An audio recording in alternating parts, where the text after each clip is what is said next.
ರಾಯಚೂರಿನಲ್ಲಿ ಶಾಸಕ ಈಶ್ವರ್ ಖಂಡ್ರೆಯ ಪರ ಬ್ಯಾಟಿಂಗ್. ಈಶ್ವರ್ ಖಂಡ್ರೆಗೆ ಡಿಸಿಎಂ ಸ್ಥಾನ ನೀಡುವಂತೆ ಒತ್ತಾಯ. ಅಖಿಲ ಭಾರತ ವೀರಶೈವ ಲಿಂಗಾಯತ ಮಹಾಸಭಾ ಮನವಿಯನ್ನು ಮಾಡಿಕೊಂಡಿದೆ.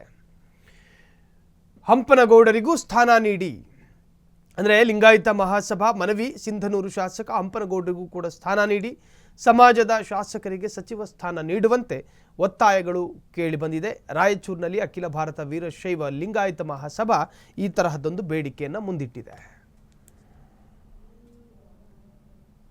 ಪರಿಸರ ಮತ್ತು ಅರಣ್ಯ ಖಾತೆ ಸಚಿವರಾಗಿರ್ತಕ್ಕಂಥ ಈಶ್ವರ್ ಬಿ ಖಂಡ್ರೆ ಸರ್ ಅವರಿಗೆ ಉಪಮುಖ್ಯಮಂತ್ರಿ ಸ್ಥಾನವನ್ನು ಕೊಡಬೇಕಂತಕ್ಕಂಥದ್ದು ಪ್ರಥಮವಾಗಿ ನಾವು ಒತ್ತಾಯ ಮಾಡ್ತೇವೆ. ಅವರು 4 ಸಲ ಸತತವಾಗಿ ಭಾಲ್ಕಿ ಮತಕ್ಷೇತ್ರದಿಂದ ಶಾಸಕರಾಗಿ, ಮಂತ್ರಿಗಳಾಗಿ, ಕಾಂಗ್ರೆಸ್ ಪಕ್ಷದ ಕಾರ್ಯಾಧ್ಯಕ್ಷರಾಗಿ ಅನೇಕ ಜನಪರ ಕೆಲಸಗಳನ್ನು, ಎಲ್ಲ ಸಮುದಾಯಗಳನ್ನು ತೆಗೆದುಕೊಂಡು ಹೋಗ್ತಕ್ಕಂಥ ಒಂದು ವಿಶಾಲ ಮನೋಭಾವ ಅವರಲ್ಲಿರೋದ್ರಿಂದ ಅವರನ್ನು ಉಪಮುಖ್ಯಮಂತ್ರಿಗಳನ್ನು ಮಾಡಿದರೆ ರಾಜ್ಯಕ್ಕೆ ಮತ್ತು ಕಲ್ಯಾಣ ಕರ್ನಾಟಕಕ್ಕೆ ಅನುಕೂಲ ಆಗ್ತಕ್ಕಂಥದ್ರಿಂದ ಅವರನ್ನು ನಾವು ಮುಖ್ಯಮಂತ್ರಿಗಳನ್ನಾಗಿ ಮಾಡಲು ವಿನಂತಿ ಮಾಡ್ತೀವಿ.